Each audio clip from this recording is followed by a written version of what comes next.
Hello guys. Hello. Libra.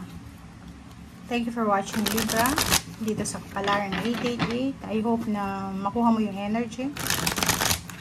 Alamin natin kung anong message, vibration. Oh, gabay.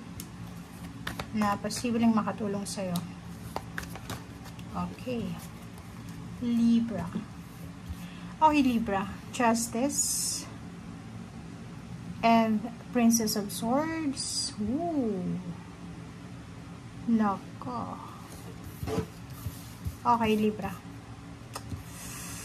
Kung makikita mo to, posibleng meron na parang tower moment to. Pwedeng may nakaaway ka. Pwedeng may involved na judge or involved na abogado. Or posibleng may kailangan kang ipaglaban. Meron kang meron kang nilalaban dito. Okay? Parang may pinaglalaban ka. Parang meron kang kailangan na patunayan. Okay? Or parang may hinihintay ka na judgment or pwedeng hatol ng isang judge or abogado. Documents, clarity, result, answers, outcome, achievements, or anything dito na ibibigay sa'yo yung energy mo. Energy mo to na justice. Nakikita mo na siya. So, kung ano man to na hinihintay mo, posibleng papabor sa'yo. Kung ano man tong minamanifest mo, pinagpipray mo. So, nakikita mo or makikita mo yung liwanag. Makikita mo kung saan patungo ito. Okay? So, yan ang nakikita ko sa'yo. Ibig sabihin yan, if may kaso kang kinakaharap, or may pinaglalaban kang kaso, malapit mo nang makuha yung justice. Malapit mo nang makuha yung freedom. Or kung may kapamilya kang, ikaw yung nag-aasikaso ng kanilang papeles, ay kita natin dito na mapapasayo kung ano man yan. And yung 5 of Wands is pwedeng mga away sa trabaho, away sa kapitbahay, competition, or anything. Nakikita natin dito na may good karma na parating sa'yo. Papabor sa'yo lahat. Kung siguro maraming pinagkaisahan ka, maraming mga tao yung niyurakan yung pagkatao mo, ginudge ka, or anything, darating yung oras, pwedeng in few months or pwedeng in few weeks, ikaw yung empowered dito. Maraming tao yung titingala sa'yo. Titingalain ka nila. Kasi isipin nila paano mo na overcome itong bigat na to na dala-dala mo. Kasi sobrang bigat yung dinala mo or dinadala mo sa ngayon.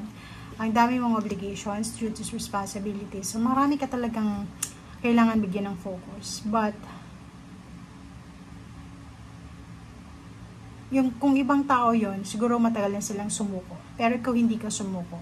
Etong empowerment, etong freedom, etong stability and balance na makukuha mo, result yan ng pagiging mong patient, pagiging mabuting tao, pagiging malapit sa Panginoon, and sinasabi na nangyari yung dapat mangyari. Like itong tower moment, kaya mayroon ditong justice kasi may nangyaring hindi maganda, bumagsak yung foundation mo, bumagsak yung plano mo, but sinasabi dyan sa'yo na bumagsak man yung plano mo, may rason ang lahat. Everything happens for a reason. Emotional, financial, spiritual. Sinasabi na parang naka-destiny siya. So, everything happens for a reason. Naka-destiny yung lahat. Parang hindi ito yung, masasabi natin, walang dapat sisihin.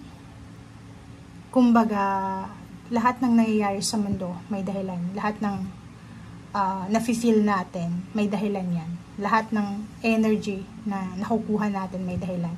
Lahat ng naiisip nating ideas, may dahilan. Okay? So, yun. Okay. So, nakikita ko sa'yo dito. Milagro. So, ma-overcome mo tong foundation na to na nawasak. Pwedeng relationship na nawasak, pamilyang nawasak, trabahong nawasak, tiwalang nawasak, lahat ng nawasak, nawala, nasira, natumba, na parang binagyo, ay posibleng makaka-recover ka dyan. Okay? Merong recovery, merong miracle, merong healing, parang ganun. Okay. So, nakikita ko sa'yo dito na may pagkakataon ka na makapag-ipon ng pera, may pagkakataon kang magkaroon ng additional income, and nakikita ko sa'yo dito na isa sa posibleng blessings na darating sa'yo, Libra, is yung pwede kang makapagtrabaho. Pwede may mga offer dito ng work, relationship, support na pwedeng mong makuha galing sa ibang bansa or papunta sa ibang bansa. So, ibig sabihin, may pwedeng offer na makapagtrabaho sa ibang bansa, or pwedeng may offer na makalipat ka ng career, or pwedeng may offer dito na pwedeng magdala sa'yo ng sobrang happiness, peaceful resolution, peaceful na answer. So, ibig sabihin, ang perang ito na darating sa'yo ay posibleng siya yung maging dahilan kung bakit ka magiging masaya in the near future. Okay? Wow! Ang galing, oh.